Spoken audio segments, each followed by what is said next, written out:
തൃശ്ശൂരിലെ ഒരു പാർട്ടി പ്രവർത്തകൻ കേരള കോൺഗ്രസ്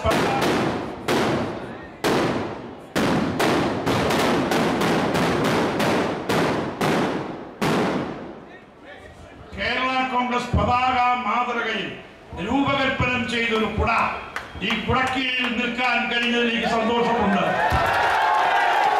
നമ്മളെ ഇങ്ങനത്തെ കുട കിട്ടുകയാണെങ്കിൽ എല്ലാവരും ഇത് വാങ്ങി ഈ കുടയുടെ കീഴിൽ നിൽക്കാൻ കഴിയട്ടെ എന്ന് ആശംസിക്കുന്നു.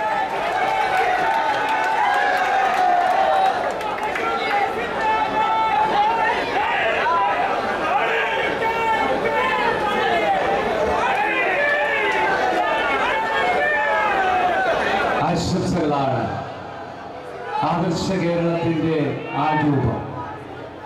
ശനിയുടെ പക്ഷത്ത് ശക്തമായി നിലയുറപ്പിച്ചിട്ടുള്ള തേരാളി, യുവജനങ്ങളുടെ എക്കാലത്തെയും പ്രതീക്ഷ. കേരള കോൺഗ്രസിന്റെ deputy chairman CF Thomas MLA അവരുടെ ആശംസാ പ്രസംഗത്തിന് വേണ്ടി ആദരവ് ക്ഷണിക്കും. ഈ മഹാസമ്മേളനത്തിൽ അധ്യക്ഷത വഹിക്കുന്ന കേരള കോൺഗ്രസ് പാർട്ടിയുടെ വർക്കിംഗ് ചെയർമാൻ PJ ജോസഫ്, ഈ സമ്മേളനം ഉദ്ഘാടനം ചെയ്ത കേരള കോൺഗ്രസിന്റെ ആരാധ്യനായ ചെയർമാൻ പ്രിയപ്പെട്ട മാണി സാറ്, ഇവിടെ ഇന്ന് പ്രസംഗങ്ങൾ നടത്തുന്ന കേരള കോൺഗ്രസ് പാർട്ടിയുടെ ബഹുമാനായ vice chairman government chief executive PC George, political affairs കമ്മിറ്റിയുടെ ചെയർമാൻ, സ്വാഗത സംഘത്തിന്റെ ചെയർമാൻ കൂടിയായ ശ്രീ ജോസ് കെ മാണി, ബഹുമാനായ ഡോക്ടർ KC ജോസഫ്, പാർട്ടിയുടെ general secretary K Francis George XMP, പ്രിയപ്പെട്ട Shri T Kuruvila, Shri TS John, Shri PT Jose, Shri Thomas Unniyadan, Shri Mons Joseph, Shri Roshi Augustine, Shri N Jayaraj, Shri Thomas Joseph, Shri PC Joseph, Shri Antony Raju, Shri Thomas Chalikad, Shri Joseph Puthussery, Shri EJ അഗസ്തി, പ്രിയങ്കരനായ ഓഫീസ് ചാർജ് വഹിക്കുന്ന ജനറൽ സെക്രട്ടറി ജോയി എബ്രാഹിം, ബഹുമാനായ പ്രവർത്തകരെ, സുഹൃത്തുക്കളെ, പ്രിയപ്പെട്ടവരെ, മനോഹരമായ ഈ സമ്മേളനം വളരെ പ്രധാനപ്പെട്ട ഒരു ചരിത്ര മുഹൂർത്തത്തിൽ നമ്മളോട് സമ്മേളിച്ചിരിക്കുകയാണ്. കേരളത്തിന്റെ എല്ലാ ഭാഗത്തു നിന്നും ഇവിടെ എത്തിയിരിക്കുന്ന ഈ സദസ്സ് എന്ന് പറയുന്നത് ഓരോ നിയോജക മണ്ഡലങ്ങളിലും കേരള കോൺഗ്രസിന്റെ ചുക്കാൻ പിടിക്കുന്ന പ്രവർത്തകരും സാരഥികളുമാണ്. ഞാനിപ്പോൾ ഓർക്കുന്നത് 1964 ഒക്ടോബർ മാസം 9-ാം തീയതി ഇതേ മൈതാനത്ത് നടന്ന യോഗമാണ്. അന്ന് 49 വർഷം മുമ്പ്. ഞാൻ ഒരു കാര്യം പറയട്ടെ, എനിക്കന്ന് ഇവിടെ ഇരിക്കാനൊന്നും സാധിച്ചില്ല. 49 വർഷം മുമ്പ് ഞാൻ അന്ന് പ്രസ് ക്ലബ്ബ് കെട്ടിടമില്ലായിരുന്നു, അന്ന് ജോസ്കോ ജൂബിലേഴ്സ് ഇല്ലായിരുന്നു, ആ കെട്ടിടങ്ങൾ രണ്ടും ഇല്ലായിരുന്നു. ഞാൻ ഇപ്പോഴത്തെ ഓർക്കുന്നു, അന്ന് വഴിയറമ്പത്ത് നിന്നുകൊണ്ട് ഭാരതകേസരി മന്നത്ത് പത്മനാഭന്റെ പ്രസംഗം ശ്രവിക്കുവാനുള്ള ഭാഗ്യം അന്ന് കിട്ടിയത് ഞാനിന്ന് ഓർക്കുകയാണ്. 49 വർഷം മുമ്പ്. ആ 49 വർഷം മുമ്പുള്ള സമ്മേളനത്തിൽ ഇന്ന് ശ്രീ PJ ജോസഫ് ഇരിക്കുന്ന ചെയറിൽ ഇരുന്നത് കേരള കോൺഗ്രസ് പാർട്ടിയുടെ ആദ്യത്തെ ചെയർമാൻ, കേരളം എന്നും സ്നേഹിക്കുന്ന പ്രിയപ്പെട്ട ശ്രീ KM ജോർജ് സാറായിരുന്നു. സുപ്രധാനമായ പ്രഖ്യാപനങ്ങൾ നടന്ന സദസ്സ്. ഇന്നിവിടെ കൂടിയിരിക്കുന്നത് എല്ലാവരും പാർട്ടി സംസ്ഥാന കമ്മിറ്റി, നിയോജകമണ്ഡലം കമ്മിറ്റി അംഗങ്ങളാണ്. ജനങ്ങൾ ആരും ഇവിടെ എത്തിയിട്ടില്ല. അന്ന് കേരള കോൺഗ്രസ് പാർട്ടിക്ക് സംസ്ഥാന കമ്മിറ്റി ഇല്ലായിരുന്നു, ജില്ലാ കമ്മിറ്റികളില്ലായിരുന്നു. പക്ഷേ കേരളത്തിന്റെ എല്ലാ ഭാഗത്തു നിന്നും ഒഴുകിയെത്തിയ ലക്ഷക്കണക്കിന് ജനങ്ങൾ കോട്ടയം പട്ടണത്തിന്റെ എല്ലാ തെരുവീഥികളെയും നിറഞ്ഞ് കവിഞ്ഞ് ഒഴുകിയ 964 സമ്മേളനം. ആ ജനങ്ങളെ സാക്ഷി നിർത്തിക്കൊണ്ടാണ് ഭാരതകേസരി മന്നത്ത് പത്മനാഭൻ അന്ന് ഈ പാർട്ടിക്ക് തുടക്കം കുറിച്ചത്.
49 വർഷം.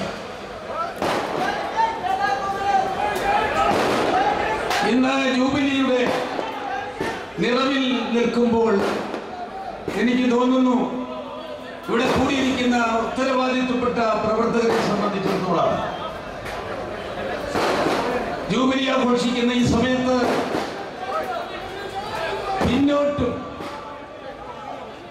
മുന്നോട്ടും നോക്കേണ്ട സന്ദർഭമാണ്.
ഏതായാലും ജൂബിലി ആഘോഷിക്കുന്ന ഈ സമയത്ത് മുന്നോട്ടും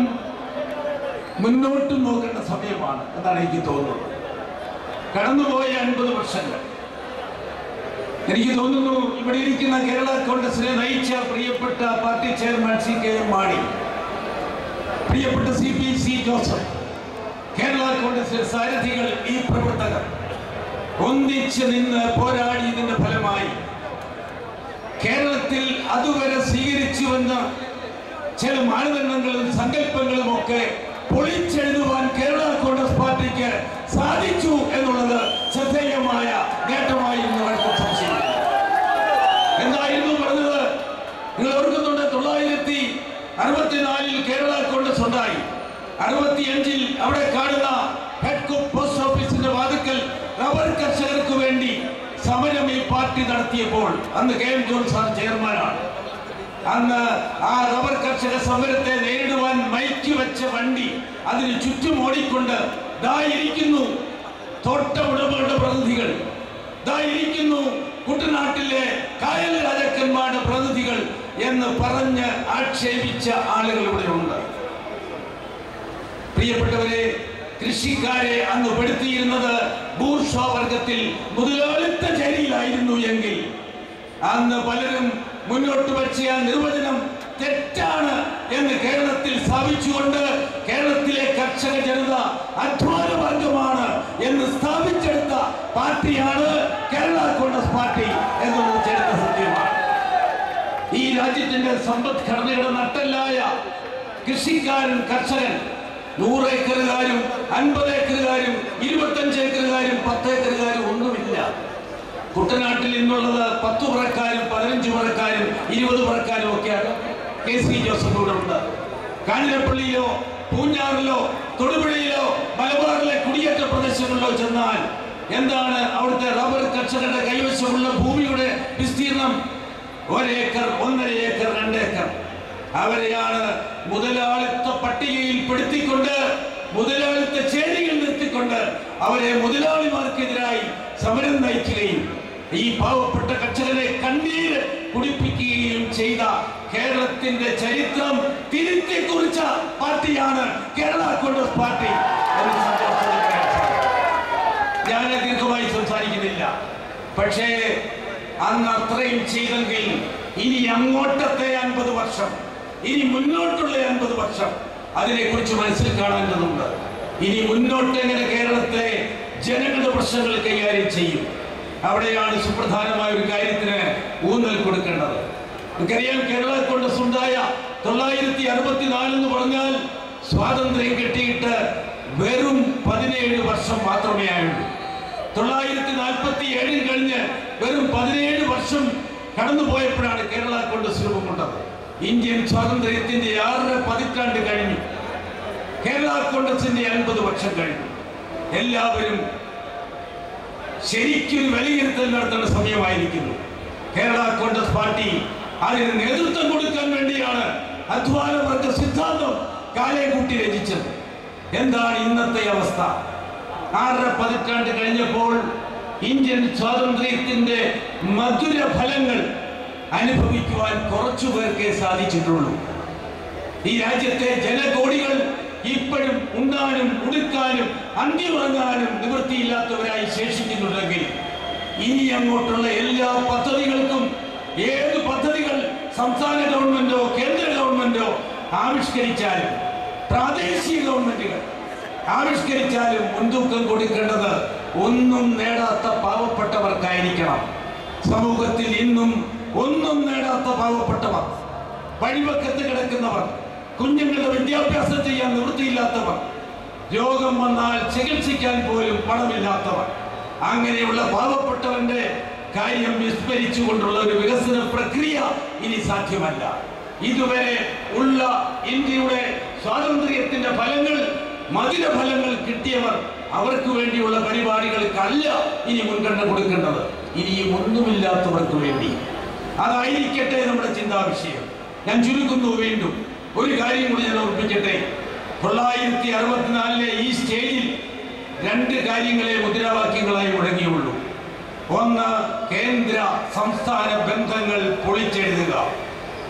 ശക്തമായ കേന്ദ്രവും സംതൃപ്തമായ സംസ്ഥാനങ്ങളും ഒരു മുദ്രാവാക്യം.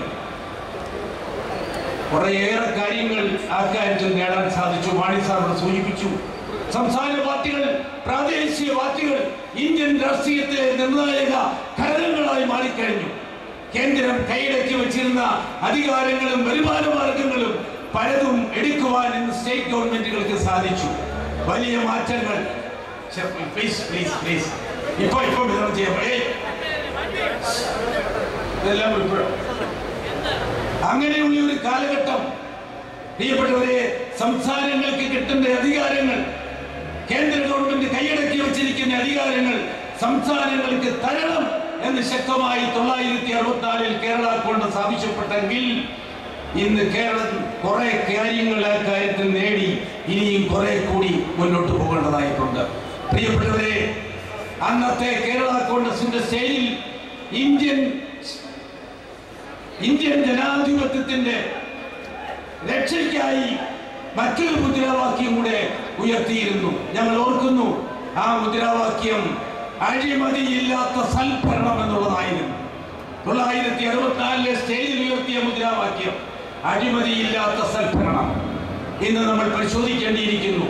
സുസ്ഥിരമായി ഇന്ത്യൻ ജനാധിപത്യത്തെ മുന്നോട്ട് കൊണ്ടുപോകാൻ, സുരക്ഷിതമായി ഇന്ത്യൻ ജനാധിപത്യത്തെ മുന്നോട്ട് കൊണ്ടുപോകണമെങ്കിൽ ജനാധിപത്യത്തിന്റെ നടത്തിപ്പിന് ഏറ്റവും വലിയ ശത്രുവായി ഇന്ന് മാറിയിരിക്കുന്ന അഴിമതിയെ തുടച്ചു മാറ്റുവാൻ ഉള്ള പ്രതിജ്ഞയായിരിക്കട്ടെ കേരള കോൺഗ്രസിന്റെ പ്രവർത്തകർ ഇന്ന് സ്വീകരിക്കണം.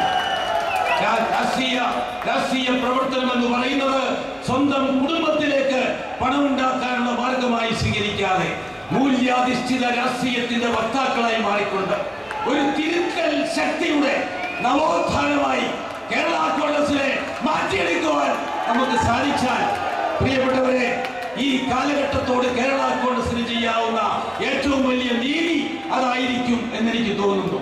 രണ്ട് കാര്യങ്ങൾക്ക് നമുക്ക് ഊന്നൽ കൊടുക്കാം. ഒന്നുമില്ലാത്തവന് വേണ്ടിയുള്ള പുതിയ കാലഘട്ടം, പുതിയ പ്ലാനിംഗ്, പുതിയ വികസന ശൈലി, അതായിരിക്കട്ടെ നമ്മുടെ യുവ ശൈലി. രണ്ട്, ഇനി അങ്ങോട്ടുള്ള കാലഘട്ടത്തിൽ അതിശക്തമായി കണ്ണിൽ എണ്ണയൊഴിച്ചുകൊണ്ട് അഴിമതിയെ ചെറുക്കുവാൻ ധീരന്മാരുടെ ഒരു സംഘടനയായി കേരള കോൺഗ്രസ് മാറട്ടെ. അതായിരിക്കട്ടെ 50 വർഷത്തെ നമ്മുടെ മുദ്രാവാക്യം എന്ന് മാത്രം പറഞ്ഞുകൊണ്ട് എന്റെ വാക്കുകൾ അവസാനിപ്പിക്കുന്നു. നന്ദി, നമസ്കാരം, ജയ് ഹിന്ദ്.